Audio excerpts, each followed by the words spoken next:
Hi guys. Can I just say I feel so relaxed? The scent, just the smells that are going on right here is amazing. I have vanilla here, I have lavender. It just smells great. I just feel so calm. But today, our resource of the week, guys, is nutrition.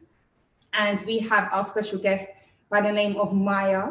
She is a registered nutrition therapist. She's passionate about nourishing the mind, the body, and the spirit. And she's going to speak to us the importance of how food can impact our core and our well-being. So welcome, Maya. Hello, lovely to be here. Hi, how is your mindset today? I'm excited to be with you guys, excited and a little bit out of my comfort zone. Oh, well, welcome. It's such a pleasure to have you. And I'm sure, I hope they're soothing sensible go through the laptop somehow. But so please tell us about what you do and more importantly, why do you do it? So I changed careers. I went back to school and retrained, and I'm now a nutritional therapist. So I work with people on a one-on-one basis to kind of support all kinds of chronic health conditions.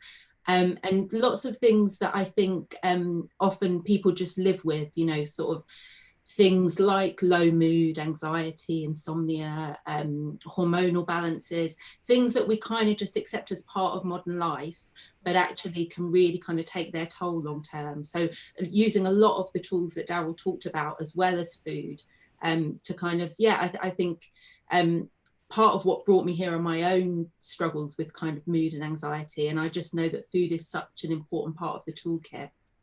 Amazing. Thank you for sharing that. Why is food important and how does it, impact our mental health and also our emotional well-being? I think, like Daryl sort of spoke about, food is definitely emotional. And I think that, our first experience of food, being fed as a baby, is so tied into love. That first moment we experience kind of feeling safe and loved is being fed. And I think that then transitions into how we feed ourselves as adults. And I think that, one of the ways I sometimes suggest to clients is, treat yourself like you would somebody you loved, like a pet or a small child. You wouldn't kind of send them out for the day on a black coffee and a cigarette. You would give them consistent meals and kind of pay attention. And equally, you'd let them have a slice of cake at a birthday party. You wouldn't restrict them either. So I think sometimes we have to step back from ourselves and kind of reframe it a little bit. Amazing. So if somebody had, an issue with maybe nutrition, what tips will you give them how to start their journey with food to make it more beneficial for them? Like what tips would you suggest? Because I know there's a lot of barriers in terms of nutrition, and money being one of them, time being another. So how would you I mean, I think, like with everything, try to keep it really simple. I think there's such an industry in selling you things for kind of nutrition and health, and they have to make it complicated to sell you something, when actually a lot of it is common sense and it's stuff we know. And things, healthy foods don't have to be expensive. Apples are a superfood. I mean, I know when I was a student, it was sort of a joke that students lived on lentils, and I think that's kind of fallen out of fashion. But some cheap foods are incredibly nutritious. So I think try not to add complications to it, and keep it simple. I think one of the kind of challenges of lockdown is that we all have a bit more time, so kind of use that time to kind of experiment and get in the kitchen and play with food. I think sometimes people are a bit fearful and it can seem a bit daunting, but I wouldn't be afraid. We all need to eat. Definitely. I'm a big foodie, so I 100% agree with you. So what on your Instagram, Nourish London, guys, do follow her and check out Maya's Instagram. It's amazing. It's called Nourish London. You share a lot of quick and easy recipes for people to follow. So if you were to pick, let's say, 3 foods that are maybe, help to relieve anxiety, what would they be? Oh, that's a really good question. One of them is one of my favorites. It's not necessarily a food, but it's quite a good thing to put in your soothe box. So I'm really obsessed with herbal teas, and tea It's because it ticks quite a few senses. So you have to take a minute to boil the kettle, so you can take a few deep breaths while the kettle's boiling. You often get a nice aroma, so you get that scent. But my favorite, and one I kind of probably recommend to everybody, is green tea. And there's something in green tea called L-theanine, which is an amino acid, which actually it stimulates certain brain waves that calm you and help you focus. So I think it's really good for study. It doesn't give you that kind of jittery caffeine hit that coffee does. So I would definitely say get into teas. You know, they don't have to be fancy, cheap, you know, put that in your box. My other favorite, which is really cheap and accessible, is oats. So oats are really nutritious, and in Chinese medicine they're said to quiet the mind. They're a very sort of grounding food, and I think porridge can be really comforting. It doesn't just have to be for breakfast. You can have savory porridge and and it's quite an easy thing to make if you're not feeling particularly inspired or energetic. Just a bowl of porridge with some honey or berries and seeds. And then what else would I say? Do you know what? Because we've talked about it, dark chocolate. So chocolate does boost serotonin. I'm definitely about having nice things in moderation and not excluding lots of things from your diet. So yeah, have that chocolate. It's got so many health benefits, but also makes you feel a bit happy. Thank you so much. Green tea, oats, and dark chocolate. I'm sure everyone's happy to hear the word chocolate in there. Put some chocolate in your porridge. That's really nice. I'll try that. I think I'll try that. Thank you so much.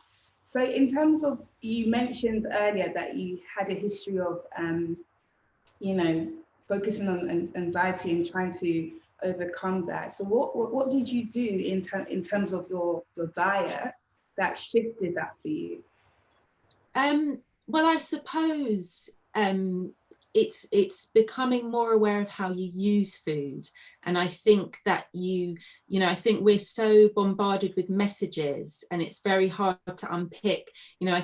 I think sometimes what's promoted as well-being and wellness can actually be a kind of illness, but it's that, I think you have to be very cautious to be too controlling, and the sort of, somebody who's constantly drinking green juices and chia seeds but is incredibly stressed and anxious about it is not going to be nourishing themselves.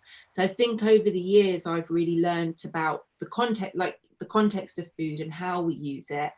And it's okay to have a cup of tea and a packet of biscuits with a friend, like Daryl was talking about alcohol. If it's a nourishing situation and you and your friend are relieving stress together, if you come home and you mindlessly engulf a packet of biscuits, it's, then the cycle of guilt and feeling unworthy and kind of, so yeah, I think I've learned that it's not always what's on your plate, it's kind of how you're using it and in what context you're using it.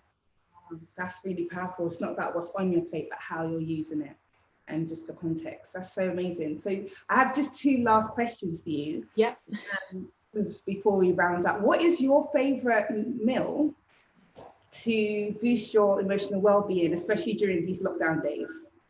I mean, I love food and I love cooking. It's a sort of creative expression for me, and I find cooking quite a sort of, mindful task. So I do really enjoy it. So it's really, really hard to pick one, but I would kind of say anything that I can put in one pot, like a curry or a kind of really nice, I like lots of strong flavors and kind of, spices, and something you can leave to cook. So, put it all in, leave it to cook, maybe go and have a bath or do some yoga, so that when you come to the food, you're not frantic and, you're in that nice calm setting to really enjoy the nourishment.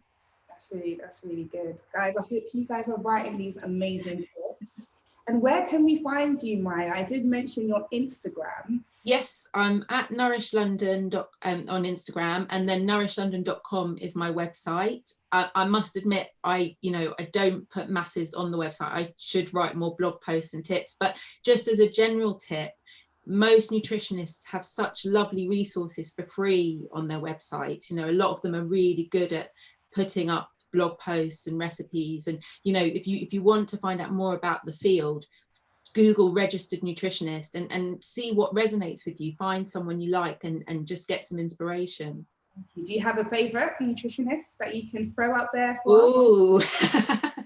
Oh, do you know what? I don't follow other nutritionists because I think that comparison anxiety is not particularly healthy. I would recommend people I really like in terms of food.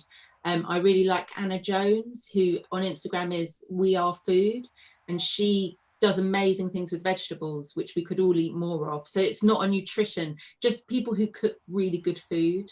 Thank you, Maya. I know No it's problem. sweet, but it's been definitely powerful. And thank you for joining us at Mindset Lab. Thank And you very much. follow this special lady at Nourish London. Thank you so much.